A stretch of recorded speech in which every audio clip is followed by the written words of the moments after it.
하나님의 말씀 에베소서 3장 14에서 21절 다 같이 한 목소리로 읽겠습니다. 시작. 이러므로 내가 하늘과 땅에 있는 각 족속에게 이름을 주신 아버지 앞에 무릎을 꿇고 비노니 그의 영광의 풍성함을 따라 그의 성령으로 말미암아 너희 속사람을 능력으로 강건하게 하시오며 믿음으로 말미암아 그리스도께서 너희 마음에 계시게 하시었고 너희가 사랑 가운데서 뿌리가 박히고 터가 굳어져서 능히 모든 성도와 함께 지식에 넘치는 그리스도의 사랑을 알고 그 너비와 길이와 높이와 깊이가 어떠함을 깨달아 하나님의 모든 충만하신 것으로 너희에게 충만하게 하시기를 구하노라.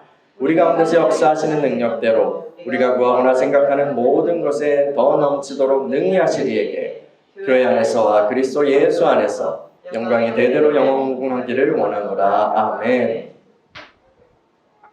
하나님, 우리가 이 시간에 주님의 말씀 앞에 섭니다. 성령님 이 시간에 함께해 주시고 우리에게 주의 음성을 들려주시고 주님의 마음과 그 뜻을 알게 하시고 그 안에서 살아가게 하여 주시옵소서. 주님께서 우리에게 베풀어 주신 그 신령한 은혜들이 무엇인지 더욱더 알게 하시고 정말 그 충만한 데서 충만한 것으로 우리가 채워지는 그런 시간들이 되게 하여 주시옵소서. 말씀을 전하는 종을 붙들어 주시고 주의 능력으로 주의 성령으로 함께하여 주옵소서. 예수님의 이름으로 기도합니다. 아멘. 오늘은 성령 강림절, 성령 강림 주일인데요. 그래서 성령님에 대한 설교를 준비해봤어요. 사도 바울이 에베소에서요, 전도 여행 중에 그 에베소에서 어떤 제자들을 만나서 물었습니다. 뭐라고 물었을까요? 여러분이 믿을 때에 성령을 받았습니까? 그 제자들은 대답합니다. 아니요, 우리는 성령이 계신다는 것도 듣지 못했어요. 알고 보니까 그 제자들은 세례자 요한을 통해서 믿게 된 자들이었어요. 그래서 바울은 그 세례 요한이 말한 그분이 바로 그리스도가 바로 예수라는 것을 알려줬고요. 이 제자들은 예수님의 이름으로 세례를 받았습니다. 바울이 그들에게 안수하였을 때, 손을 얹고 기도하였을 때 성령이 그들에게 임하였어요. 그들은 방언도 하고 예언도 하였습니다. 성령님을 알고 그분을 체험하는 것은 그리스도교 신앙의 본질에 속하는 것입니다. 바울은 고린도 교회에 보낸 편지에서 이렇게 말했어요. 성령으로 아니하고서는 누구든지 성령으로 아니하고서는 예수를 주라 할 수 없다. 또 사도는 갈라디아서에서 이렇게 말하죠. 여러분이 성령을 받은 것이 율법의 행위 때문입니까? 아니면 듣고 믿었기 때문입니까? 라고 말해요. 이 얘기를 한 까닭은 갈라디아 성도들에게 믿음으로 말미암는 의, 그 복음을 변증하면서 정말 그들이 부인할 수 없는, 그리고 지금도 누리고 있는 그 성령 체험을 근거로 해서 지금 그 성령 받은 것은 듣고 믿음이에요, 아니면 율법 지켜서예요 라고 하는 거예요. 또 로마서 8장에서 바울은 생명의 성령으로 말미암아서 육신의 죄를 죽이는 거룩한 변화에 대해서 말합니다. 또 사도들이, 바울뿐 아니라 사도들이 복음을 전할 때는 사람의 지혜로, 사람의 스펙으로 한 것이 아니라 어떻게 했어요? 성령의 능력과 나타남을 통하여 사역하였어요. 그리스도인의 신앙생활은요, 성령님과 분리할 수가 없어요. 분리할 수 없어요. 성령님의 사역과 분리될 수가 없어요. 믿음 생활은요, 곧 성령 생활이에요. 곧 성령 체험이고, 복음 사역은 곧 성령 사역이에요.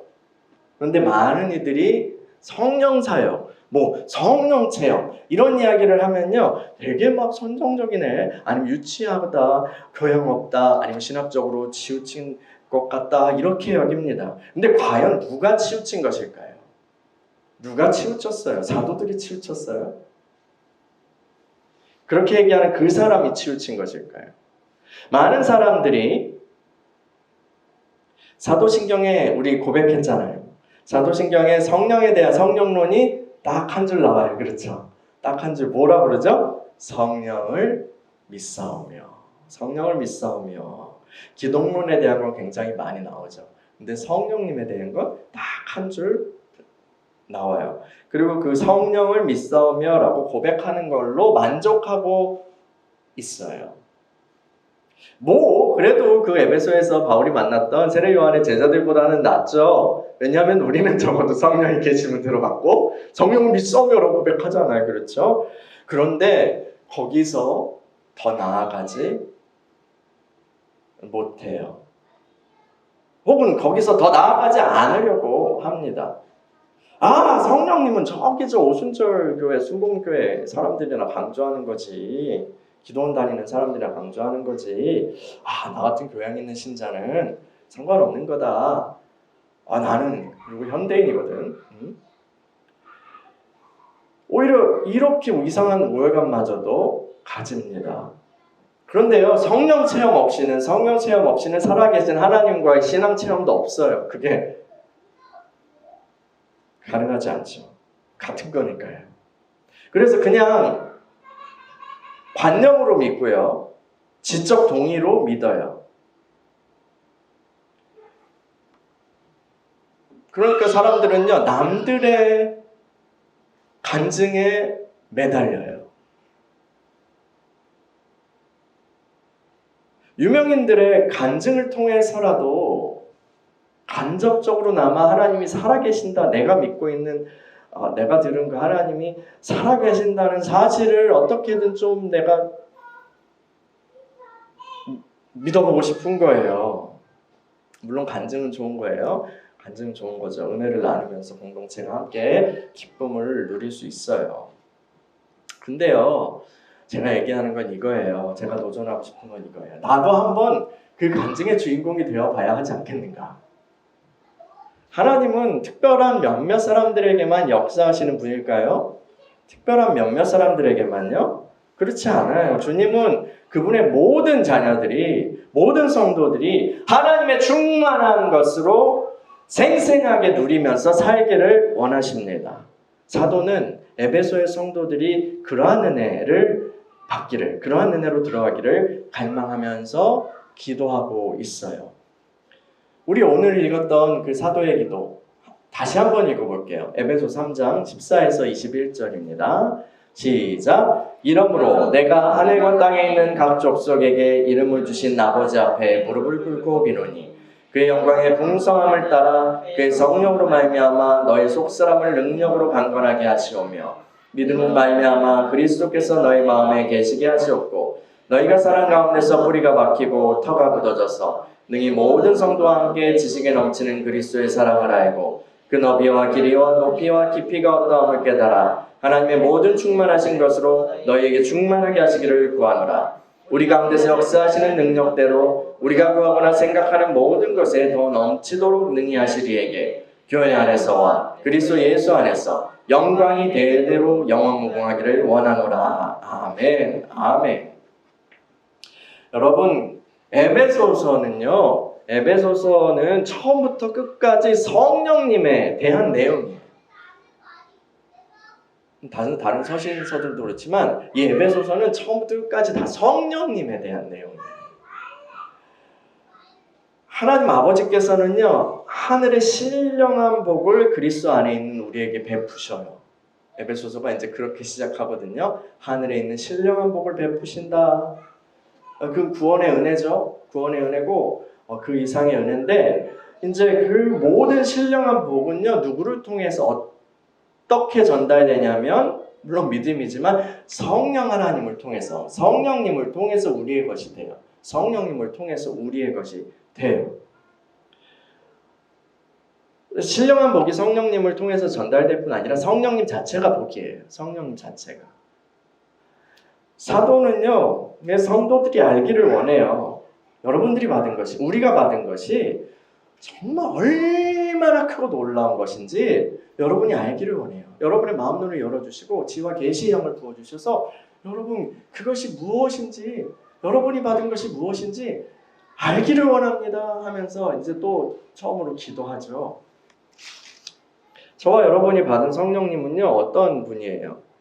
처음에 그리스도 안에서 예수 그리스도 안에서 역사한 능력의 성령이에요. 그분 안에서 역사한 능력이에요. 그 성령께서는요, 이 세상 죄를 지고 십자가에 죽으신 그 예수 그리스도 안에서 역사하셨어요. 그분을 그리고 죽은 자들 가운데서 다시 살리시고 그리고 하늘 아버지 오른편 보좌에 앉게 하셨어요.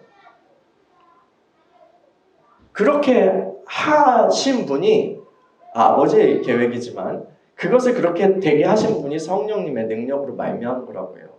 그리스도께서는 그 성령의 능력으로 그 보좌에 앉으셔서 어떻게 하세요? 이제 성령님 좀 쉬세요 이렇게 하시는 게 아니라 그 성령님의 능력으로 만물을 다스리시고 하늘과 땅의 모든 권세를 그분이 이제 받으셨잖아요. 그래서 만물을 다스리시고 하나님 왕국의 통치를 경영하시고 펼쳐 나가시는 거예요.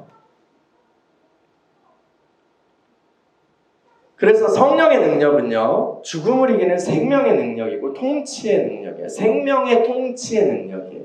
생명의 다스림의 능력이에요. 죽음을 이기는.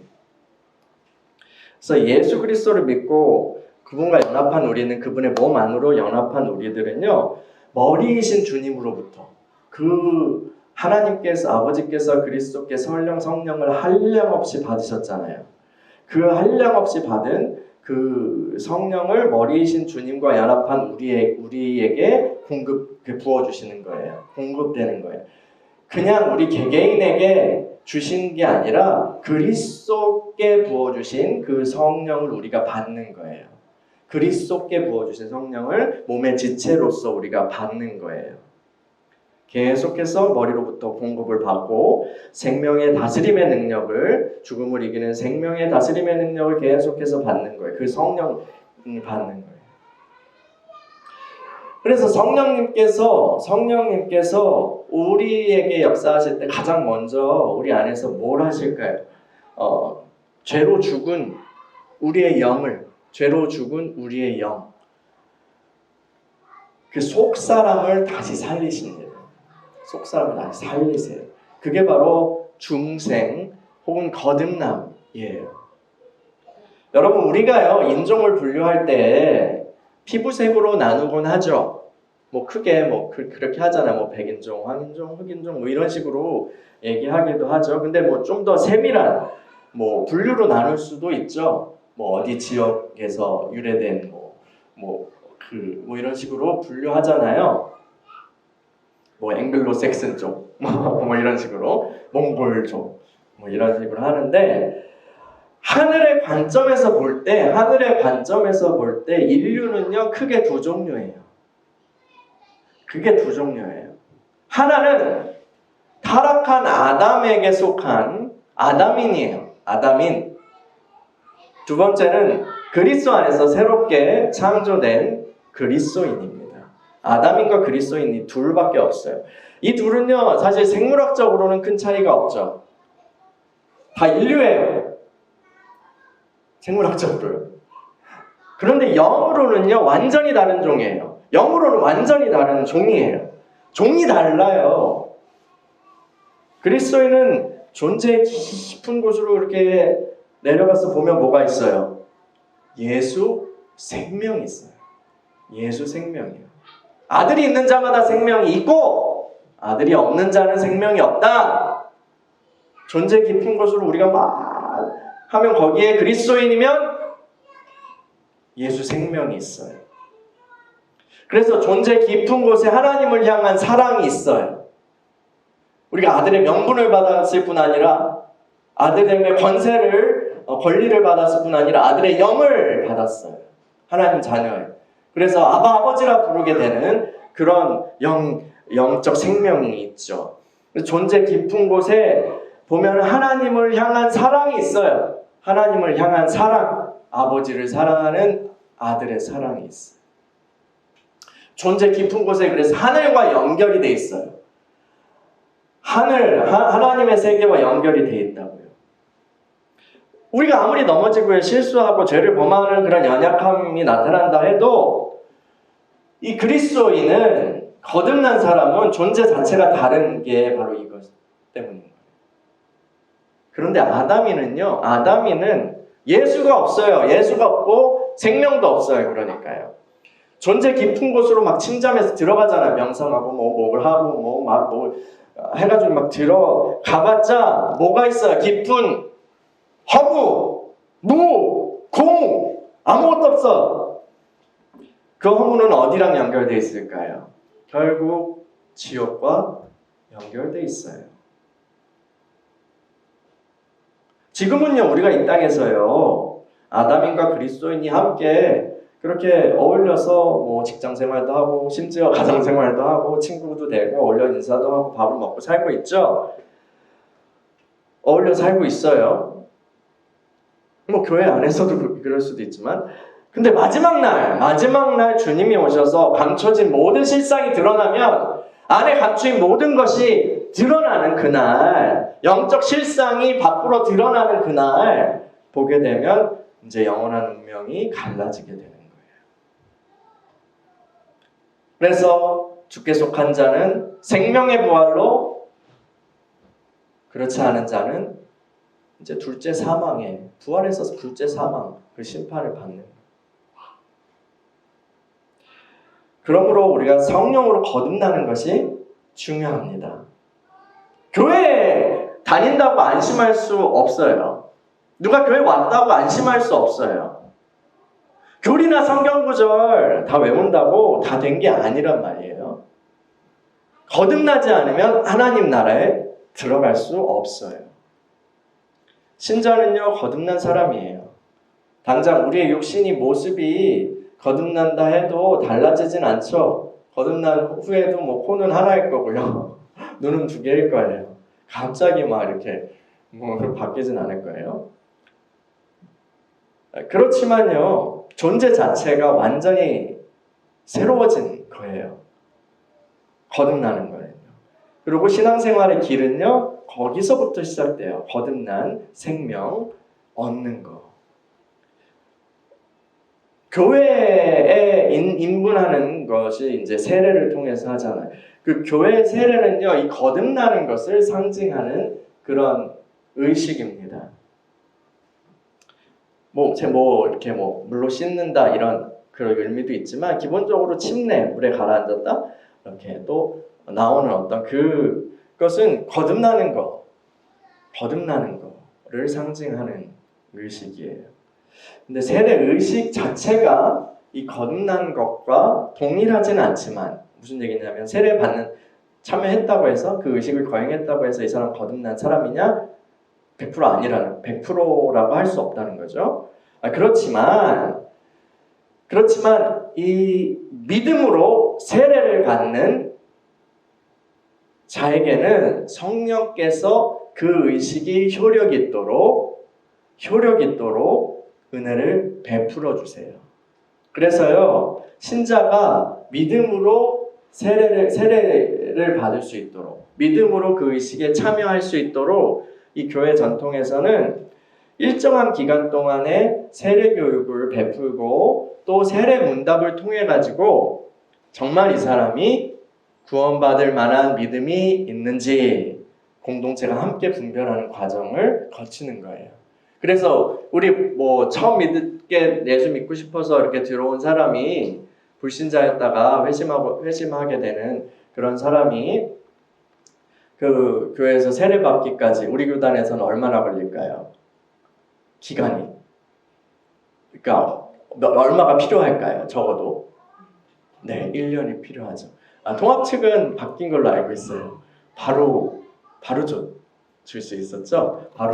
근데 저희 교단은 이제 6개월을 이제 교회 생활하면서 또 학습 이제 어떤 기초적인 공부를 하고 학습 교인이 됩니다. 학습 교인이 되고, 그리고 또 6개월을 지켜보면서 세례 교육을 해가지고 정말 이 사람이 그리스도인, 하나님의 그런 자녀로서 그렇게 부름을 받고 있는지, 이제 그런 은혜를 사모하는지, 이런 것들을 이제 체크해서 세례를 6개월 후에 또 세례를 주잖아요. 세례 문답을 거쳐서요. 그러니까 그 형식들은 다 이런 의도를 가지고 있는 거예요. 그래서 이 구원받을 만한 믿음이 있는지 공동체가 함께 분별하는 과정을 거치는 거예요. 예, 뭐 어쨌든 거듭나는 것은요 참 기쁜 일이에요. 그런데 그것으로 끝이 아니에요. 그것은 시작이죠. 그것은 시작이에요. 입문이에요. 성령께서는요 우리를 거듭나게 하신 후에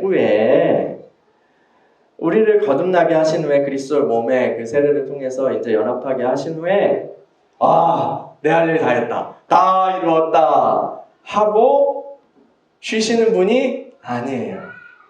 예수님은 다 이루셨어요. 예수님은 다 이루셨다. 이렇게 하시죠. 성령님은요, 우리에게 그 일을 우리를 거듭나게 하시고 다 이뤘다고 쉬시는 게 아니라 성령님은 이제 뭐라고 하실까요? 그분의 대사는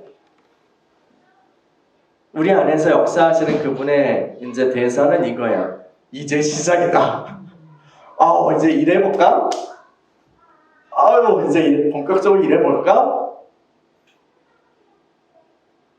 그 전까지도 성령께서 우리에게 하시죠. 우리 택하신 자를 부르시고 또 모든 과정을 통해 가지고 이제 이끄시고 믿게 하시고 요런 이제 거기에서는 근데 거의 이제 그런 것들은 외부 작업이라고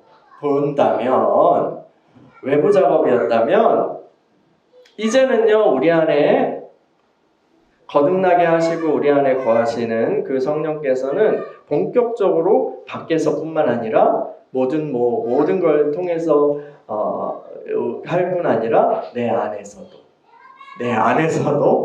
이제 안과 밖에서 일하시기 시작하시는 거예요. 무슨 일을 하신다고? 성령께서는 이제 거듭난 영, 우리의 속사람을 통해서 일하십니다. 성령께서는 그 안에 거하시지만 또한 그 영을 통해 우리의 거듭난 생명, 그 속사람을 통해서 일하시는데 이 거듭난 영은 성령님의 베이스 캠프라고 할 수 있어요. 베이스 캠프요. 거기서부터 우리를 이제 점령해 나가세요. 그런데 강압적으로 하시는 것이 아니라 우리의 인격을 존중하셔서 부드럽게 작업해 나가시죠. 사실 예수를 믿게 되면요, 거듭나게 되면 우리의 영은 살아요. 우린 다 죽은 존재였어요. 죽었던 너희를 이렇게 했잖아요. 근데 예수 믿게 되면 주님 거듭나게 되면 우리의 영은 살아요. 근데 육은요 아담에게 물려받은 그대로의 상태예요. 아담에게 물려받은 그대로의 상태고 조상에게 물려받은 그대로의 상태라고요. 무슨 상태냐면 우리의 마음은 죄로 오염되어 있고요. 우리의 육신은요 악한 습관에 익숙해져 있어요. 그렇게 길이 나 있다고요.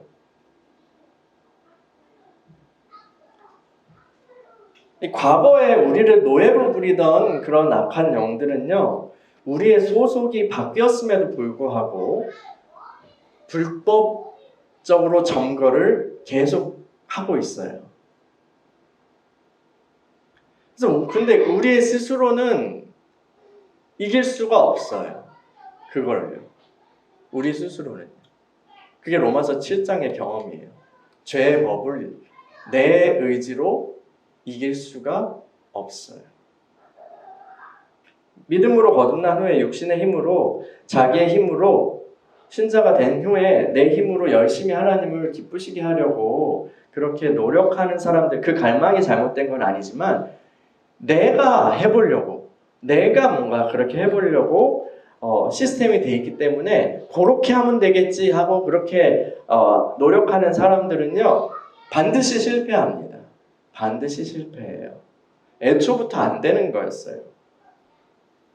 의지가 강한 사람들은 막 굳은 의지로 막 눌러가지고 막 뭔가 막 할 수 있지만 안 돼요. 율법주의는 반드시 실패해요.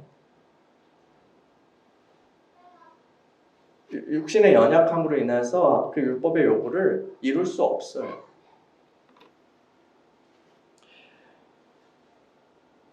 우리가 거듭난 것도요, 믿음으로 말미암은 성령의 사역이었고요. 그 이후에, 거듭난 이후에 성공적인 그리스도인의 생활을 하는 것도 성령의 능력으로만 가능해요. 근데 성령의 능력은 어디서부터 역사한다고요?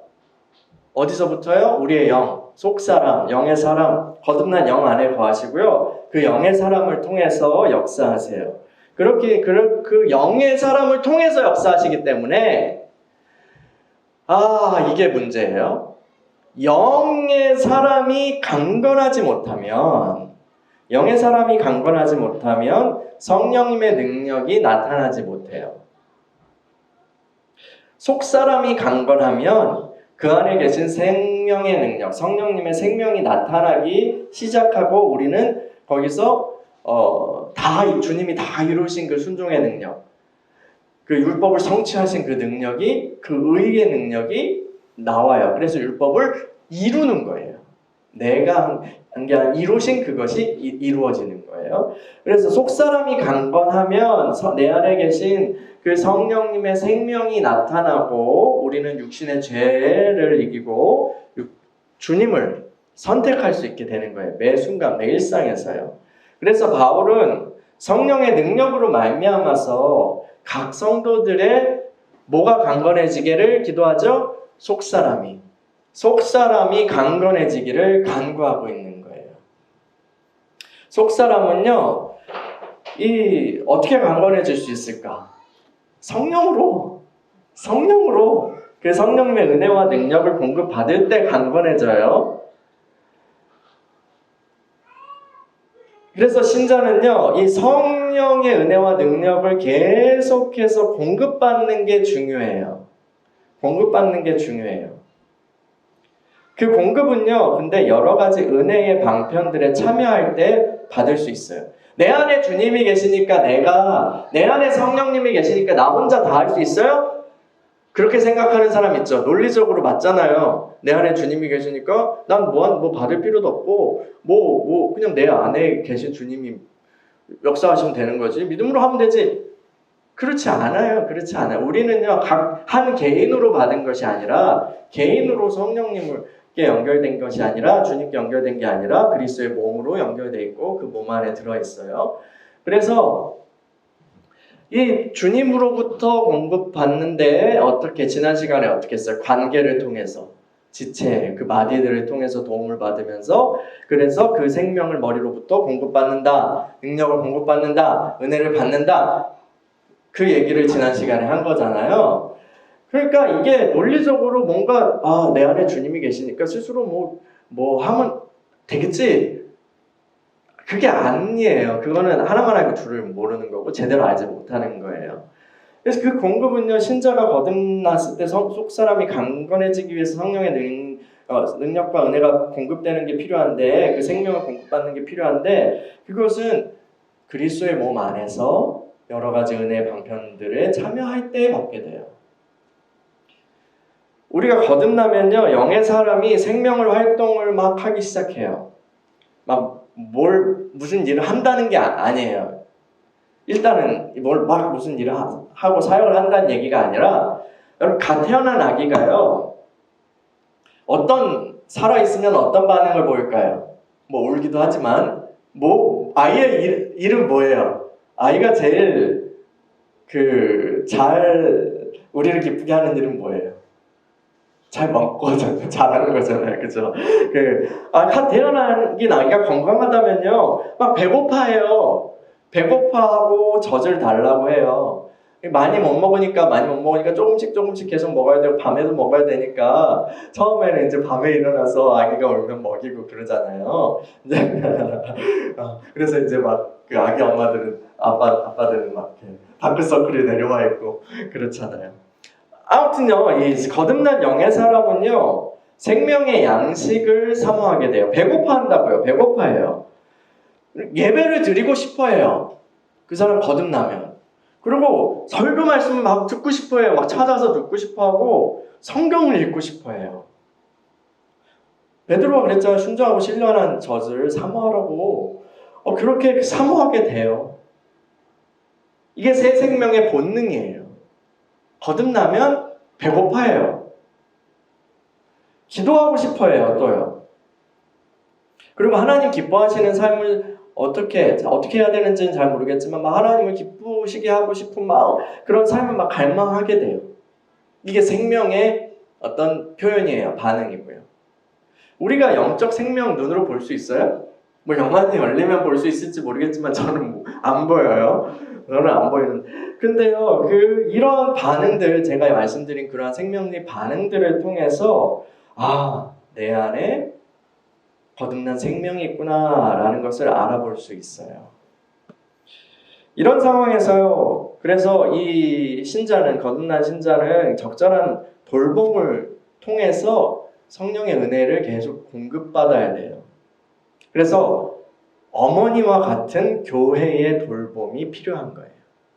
교회는 신자들의 어머니다 라고 그렇게 교부들이 얘기했잖아요. 어머니와 같은 돌봄이 필요한 거예요. 그래서 각 신자들에게, 그리스도의 몸의 각 멤버들에게 주신 성령의 은사는요, 복음의 전파를 위해서 주신 것일 뿐 아니라 교회 안에 거듭난 그런 다른 형제 자매들에게 성령의 은혜를 공급해 주기 위한, 그래서 유익을 주기 위한 목적으로 주어진 거예요. 각 사람에게 성령의 나타내심을 주신 것은 공동체의 유익을 위함인 거예요. 그래서요, 일반적인 그런 교회 생활이나 이런 것들에 참여하는 게 중요한 게, 그냥 율법으로 나오셔야 해요. 나오셔야만 해요. 그렇지 않으면 벌 받아요. 이렇게 하는, 그렇게 이해할 게 아니라, 이렇게 하는 게 아니라, 우리의 거듭난 생명이 강건해지게, 더 자라게, 성장하게, 속사람이 강건해지기 위해서는, 그래서 주님이 주신 풍성한 것들을 누리기 위해서는 이런 은혜의 자리에, 은혜의 여러 가지 것들에 참여하고 또 공급을 받아야 되는 거예요. 근데 이제 목사님들이 이렇게 막 왜 안 나오셨어요? 막 하면서 이렇게 하는 거는 진짜 율법주의적인 접근도 있죠. 그렇게 믿으셔서 그럴 것도 있지만, 근데 이렇게 생각해 주셨으면 좋겠어요. 우리 애들이 편식하면 어때요? 애들이 편식하면 속상해요. 너무 속상해서 이것도 먹고 저것도 한 번씩만 먹어봐라. 너 이렇게 하면 너 밥 안 먹으면 너 벌금이야. 이렇게까지 하는 이유가 뭐예요? 밥 먹여서 건강하게 키우기 위함이잖아요. 이제 가족 회의 때 이제 우리 시원이가 아침에 밥을 너무 늦게 먹고 안 먹고 막 버리고 그래가지고, 그럼 원래 벌금을 냈거든요. 근데 벌금을 딜하고 싶어하는 거예요. 근데 서로 스트레스다.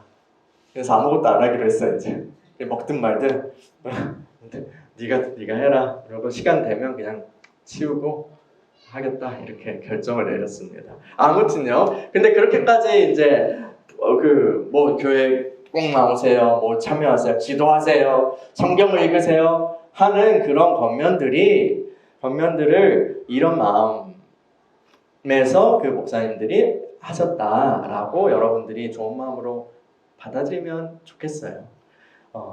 근데 이제 그 본질을 알고 그렇게 하면 더 좋죠. 본질은 우리의 성장, 성숙을 위해서요. 천국에 갔을 때 부흥사들이 그런 얘기 했다고 그러잖아요. 주일 예배를 한 번 빠지면, 주일 성수를 한 번 빠지면 천국에 있는 우리의 집에, 천국에 있는 나의 집에 벽돌이 하나 빠진다. 이거는요, 이제 실상일 수도 있지만 상징적으로 우리에게 가르쳐주는 비전이라고 저는 이해해요. 왜냐하면 우리는 그리스도 안에서 한 성전으로 지어져 가거든요. 그래서 우리가 성장하는 것을 이게 건축에 비유를 한다고요. 그런데 은혜가 하나 탁 털렸어. 이게 밥을 안 먹었어. 그러면은 그 부분이 손상을 입는 거예요. 근데 그런 식으로 저는 이해를 하게 됩니다. 아무튼요. 제가 어디까지 얘기했지? 네. 그런데요. 이 이제 교회에 덧붙임돼서 그렇게 양육받는 게 되게 중요하고. 근데 성령으로 속사람을 강건하게 하는 것은 오직 남의 도움으로만 할 수 있는 것은 또 아니에요. 남의 도움만 받아야 되는 건 아니에요. 이 친절하신 하나님, 정말 친절하신 하나님께서는 신자 개개인이 스스로의 영을, 스스로의 속사람을 강건하게 할 수 있도록 정말 놀랍고도 아주 쉬운 그런 선물을 주셨어요. 그건 바로 기도의 언어인데 그게 바로 성령 안에서 하는 방언 말함이에요. 이 예언은 공동체의 다른 지체들의 덕을 세우지만 방언은, 그래서 예언은 교회의 덕을 세우지만 방언은 개인의 덕을 세운다. 이 얘기가 뭐냐면 이제 덕을 세운다는 건 건축하는 건데 성장하게 한다는 건데 이제 우리가 그리스도의 형상으로 세워져 갈 수 있도록 세워간다는 건데 이 방언 말함은 개인의 덕을 세우는, 개인의 영적인 성장을 위해서 주신 측면이 있다는 거예요. 개인의 덕 세움을 위한 방언이 있어요. 물론 방언 통역을 통해서 예언이나 가르침이 올 수도 있어요. 그런데 이거는 누구나 할 수 있는 것은 아니에요. 이건 누구나 할 수 있는 것은 아닙니다. 누구나 다 방언을 통역을 통해서 예언을 받고 방언 통역을 통해서 가르침을 받고 교회에서 가르칠 수 있는 건 아니잖아요. 그런데 개인의 덕을 세우기 위한 그 방언 말함은 그리스도를 믿고 거듭난 모든 신자들이 할 수 있는 축복이에요. 믿는 자들에게 이런 표적이 따르리니 새 방언을 말하며 라고 했어요. 또 유다서 20절은 뭐라고 얘기했냐면요. 유다서는 그 성경 마지막 부분에 있잖아요. 유다서는 한 장밖에 없죠. 그래서 유다서 20절은 이렇게 얘기해요. 사랑하는 자들아, 너희는 너희의 지극히 거룩한 믿음 위에 자신을 세우며 성령으로 기도하며 이렇게 권면합니다. 이게 자기의 성령 안에서 우리가 기도하는 그 방언을 통해서 우리의 이제 거룩한 믿음 위에 우리가 세워져 가게 되는 거예요. 그래서 방언은 성령께서 우리 영 안에 주시는 기도의 언어예요. 우리는 마땅히 빌바를 알지 못해요. 우리는 알아가고자 해야 되지만, 분별하고자 해야 되지만, 그러나 잘 모른다고요. 우리는 마땅히 빌바를 알지 못하는데 우리 안에 계신 성령께서는 말할 수 없는 탄식으로 우리를 위하여 친히 간구하시느니라 이랬어요. 근데 이 말씀을요 이렇게 이해하면 안 돼. 이게 그러니까 우리가 아무것도 안 해도 탱자탱자 놀고 막 저기 클럽에 가 있고 아니면 막 이렇게 대충 막 이렇게 영화나 보고 만화도 보고 그렇게 놀아도 성령께서 우리를 위해서 중보기도 하시니까 든든하다, 나는 안전하다, 나는 참 잘 될 거다, 이렇게 받아들이면 안 돼요. 진짜 이게 사실이라면요, 기도 안 해도 모든 신자들이 잘 될 거예요. 기도 안 해도요. 그 성령께서 하나님의 뜻을 아시는, 하나님의 모든 것을 통달하여 아시는 그 주님께서 우리 안에서 그렇게 탄식하며 기도하시는데 우리가 잘 안 될 리가 없잖아요. 자동으로 그게 되는 거라면. 그러니까 내가 뭘 하든지 어떻게 살든지 그게 자동으로 주님께서 우리 안에서 그렇게 기도하신다, 이게 아니란 말이에요. 그러니까 안심하자, 이게 아니란 말이에요. 이 말씀은 그런 의미가 아니라 성령 안에서 드리는 기도, 방언으로 기도하는 것과 관련이 있습니다. 그 성령께서 우리 안에 기도의 언어를 만들어주시고 우리의 영이 우리 의지로 그것을 받아서 성령께서 말하게 하심을 따라서 기도하는 게 방언이에요. 신자는 기도하고 싶지만 무엇을 기도해야 할지 잘 몰라요. 그리고 사실은요, 육신의 생각으로 가득해요. 처음에는 육신의 생각으로만 기도하고요, 욕심으로만 가득해요. 뭐 주세요, 성공하게 해주세요, 벤츠 주세요, S클래스요. S클래스 한번 타보셨나요? 이렇게 기도해요. 이거는요, 전혀 덕을 세우는 기도와 상관이 없어요. 뭐 삶의 풍성함을 누릴 수는 있죠. 하나님의 선하심을 체험할 수 있고 맛보아 알 수는 있어요. 하나님 그렇게 기도하지 말라는 얘기는 아니에요. 하나님 벤치 주실 수 있어요. 그런데 이게요, 덕을 세우는 기도냐? 남들이 보기에 덕을 세운다 이게 잘못 이해되면서 남들이 보기에 좋다 이게 아니라 아까 얘기한 대로 얘기하는 거예요. 우리의 영적 성장을 줄 그리스도의 형상을 담기 위한 기도냐? 아니에요. 성령의 생각은 우리의 육신의 생각이 완전히 달라요. 그래서 성령께서는 우리 영 안에 주님의 뜻대로 하는 간구의 내용을 주세요. 그래서 우리가 입을 열어서 방언으로 기도할 때마다 이 기도의 내용이 하나님께 올려지는 거예요. 그러니까 내용을 몰라도 괜찮아요. 주님께서 주시는 그 기도를 올려진다. 이 믿음만 가지고 하면 돼요. 아니 사실은 모르는 게 좋을지도 몰라요. 왜냐하면 우리의 육신의 생각이 하나님의 계획을 늘 좋아할까요? 우리의 육신의 생각이 나를 향한 하나님의 계획을 늘 좋아할까요? 궁극적으로 결과를 보면 모든 것이 좋았다 라고 그렇게 인정하겠죠. 근데 지금 당장 하나님의 계획이 내가 이렇게 하려고 하는데 그러면 그거 받아들일 수 있는 것도 있지만 받아들이기 쉽지 않은 것도 있어요. 아브라함한테도 만약에 너 처음부터 내가 수백 년 후에 너 아기를 줄 거야. 수백 년 후에야 이 땅을 진짜 얻게 될 거야. 그리고 진짜 네가 복의 근원이 되고 복의 그 통로가 되는 것은 그 수천 년 후에 예수 그리스도를 통해서 이루어지는 거야. 라고 처음부터 아브라함이 잘 몰랐을 때 처음부터 하나님 신뢰하지도 않았을 때 들었다면 어떻게 됐을까요? 안 오려고 했겠죠. 아무리 상황이 어렵고 물론 하나님께서 끝까지 이제 어떻게든 이렇게 하셨겠지만 근데 반응이 그랬을 거란 말이에요. 우리도 다르지 않아요. 그래서요 오히려 방언의 내용을 모르는 게 좋을 수도 있어요. 하나님의 뜻대로 내가 기도하는 게. 이 사도 바울은요 고린도 교회 성도들에게 방언 말하기를 금하지 말라라고 했어요. 또한 내가 너희 모든 사람들보다 방언을 많이 말하기 때문에 하나님께 감사한다라고 했어요.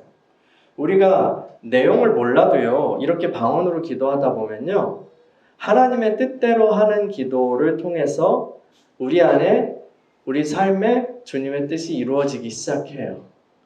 방언 기도는 그래서 응답되는 기도예요. 내가 몰라도 응답되는 기도예요. 이건 실제예요. 방언으로 오래 기도하다 보면요 이제 성령께서 우리 안에서 우리 삶 안에서 여러 가지 작업들을 하세요. 우리를 만지시기도 하고요. 또 우리의 삶을 재배치하시기도 하고요. 그건 이제 먼저 내면에서부터 우리의 생각에서부터 이제 일어나요. 우리 안에 주님을 방해하는 생각과 상처들을 치유하시고 또 완악한 마음이 부드러워지게 하시고 무엇보다 속사람이 능력으로 강건해지게 돼요. 우리가 처음에는요 거듭나도요 육신의 세력이 너무 강해서 순종하기가 어려워요. 순종하기 어려워요. 안 되는 거예요. 힘이 없어서 안 되는 거예요. 힘이 없어서 안 돼요. 이게 뭐와 같냐면 사사기 시대의 이스라엘 백성들이 외국 그 이방인들에게 힘이 없어서 눌려 있는 그런 형상이에요. 그런데 물론 그들은 죄로 인해서 그렇죠. 근데 성령께서 기름 부으신 그 사사가 일어나니까 하나님의 통치가 풀어지죠. 그러고 나서 이제 회복이 되고 이제 그들이 오히려 다스리는 자가 되고 이런 과정이 있잖아요.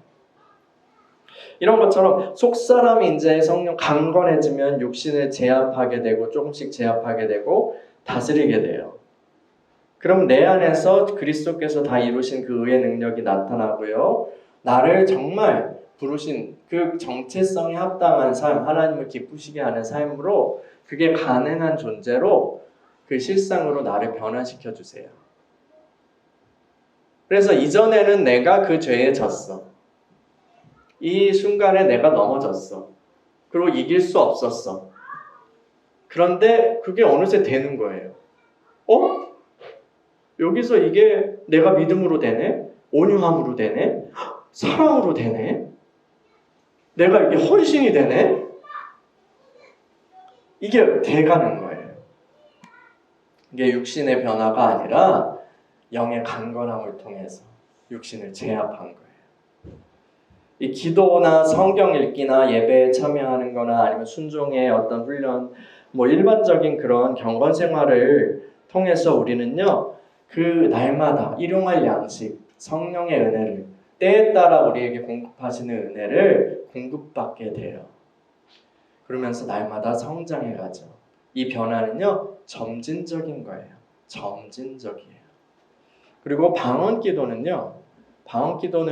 이 변화를 가속화시키고 아주 좀 더 쉽게 하기 위해서 하나님께서 주신 선물이에요.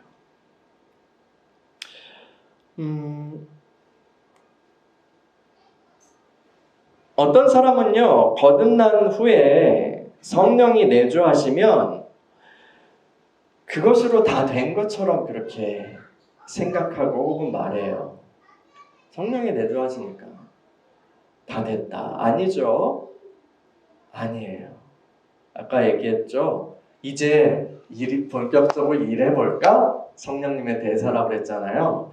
내주하시는 성령께서는 일하러 오셨어요. 일하러 오셨어요.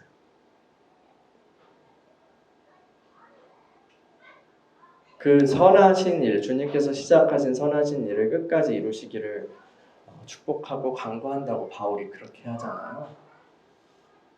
일하러 오셨어요. 우리의 영을 살리신, 거듭나게 하신 그분께서는 이제 우리의 존재와 삶의 전 영역으로 그 생명을 퍼뜨리시고 생명의 통치를 퍼지게 하시고 다스리시고 우리를 변화시키시길 원하세요.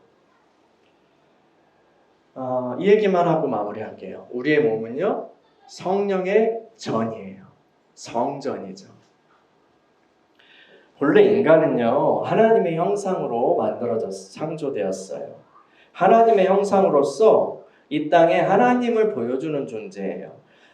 그거는 이제 그분의 성령의 임재를 통해서 하나님의 사랑과 통치를 이 땅에 전달하는 그런 존재예요. 그래서요, 성령께서 인간의 영을 통해서 우리의 마음을 다스리시고 몸을 의의 도구가 되게 하시고 생명의 도구가 되게 하시는 그런 삶이 정상적인 인간이 기능하는 모습이에요. 근데요, 아담의 죄로 인해서 이 성령께서 우리를 떠나셨잖아요. 그래서 인간이 육체가 되어버렸다 막 이렇게 하잖아요. 우리의 몸은요, 그래서 공백 상태에 있었던 게 아니라 죄의 도구가 되어버렸어요. 원래 의의 도구, 생명의 도구, 하나님의 전이었는데 죄의 도구가 되어버렸어요. 그리고 귀신들의 놀이터가 되어버렸어요. 막 그 이스라엘 역사에서 어느 시대 보면은 성전에 막 우상단지 막 놓고 그런 왕이 있었잖아요. 미친 왕이. 그런 것처럼 이 우리 몸이 우상단지 가득한 그런 성전과 같이 되어버린 거예요.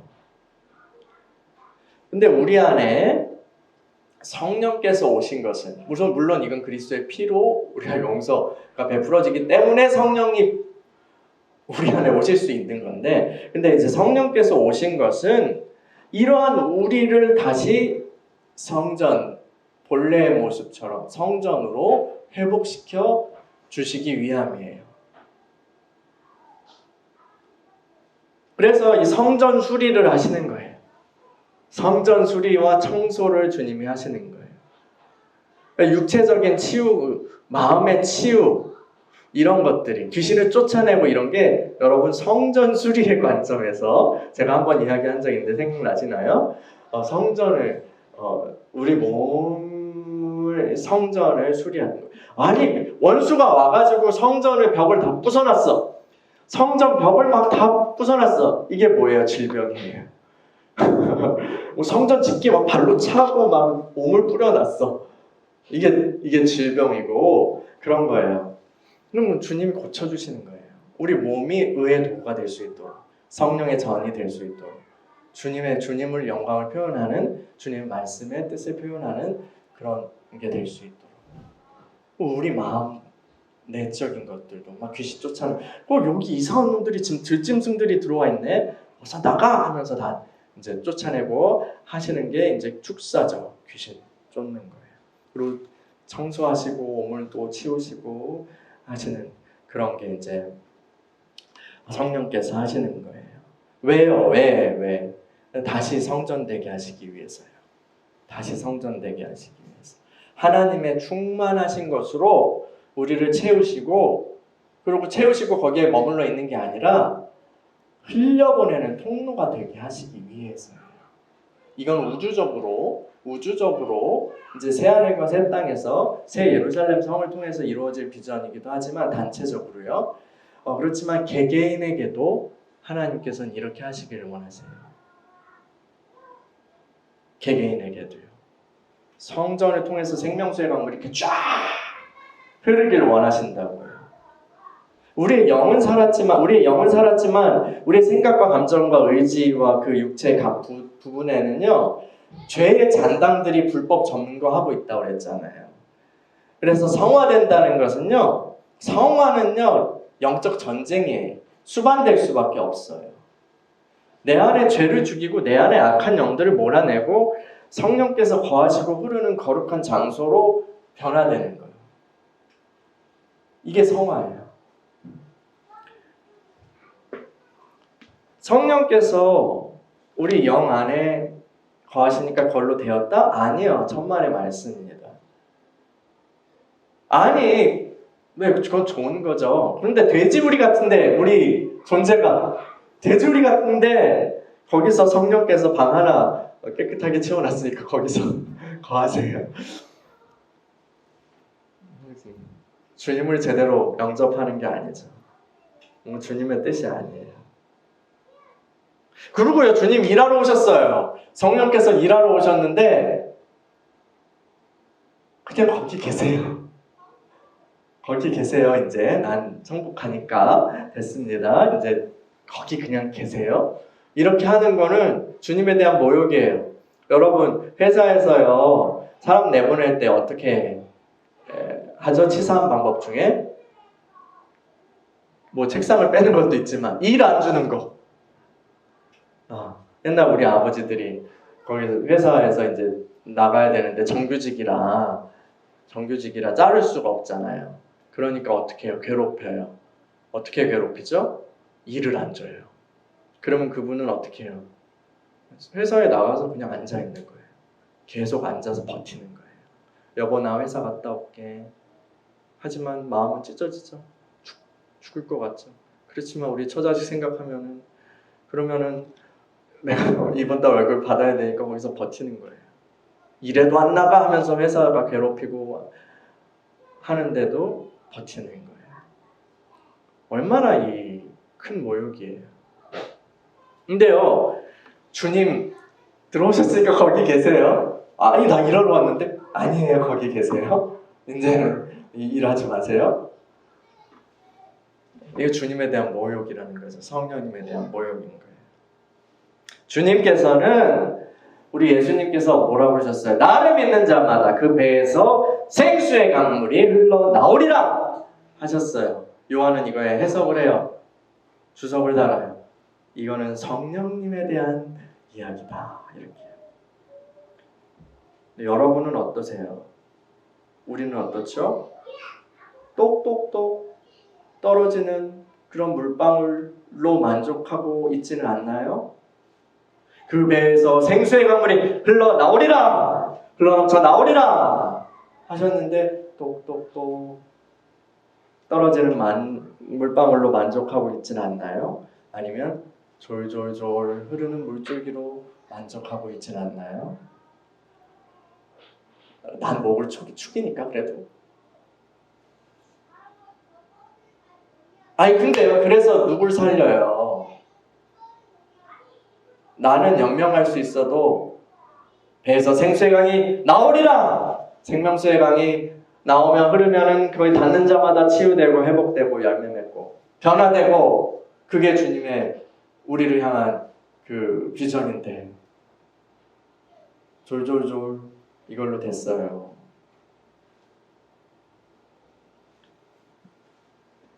똑똑똑 졸졸졸로 우리가 누굴 살릴 수 있을까요?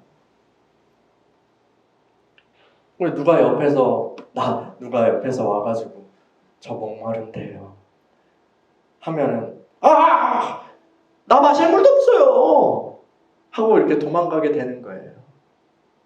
근데 내가 막 흘러 넘치면 일로 오세요. 주님의 생수를 같이 마십시다. 할 수 있죠. 그래서 바울이요 성도들을 위해서 이렇게 기도하는 거예요. 하나님의 모든 충만하신 것으로 너희에게 충만하게 하시기를 구하노라.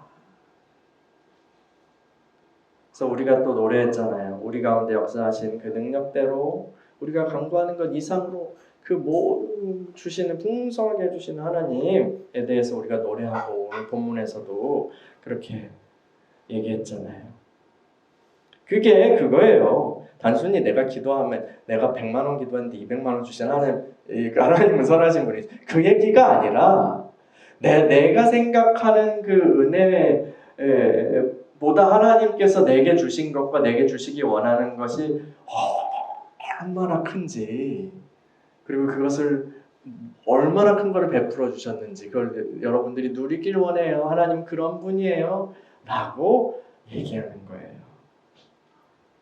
똑똑똑 졸졸졸 이게 아니라 충만입니다. 충만 따라해볼까요? 충만. 네. 흘러 넘치는 거예요. 여러분 성령의 통로가 활짝 열리고 더 넓어지시기를 축원합니다. 받는 통로도 활짝 열리고 더 넓어지시기를 축원합니다. 또 흘려보내는 통로도 활짝 열리고 더 넓어지시기를 축원합니다. 따라합시다. 하나님의 모든 충만하신 것으로 나에게 우리에게 충만하게 하시기를 구합니다. 다시 한번 하나님의 모든 충만하신 것으로 나에게 우리에게 충만하게 하시기를 간구합니다. 할렐루야 박수.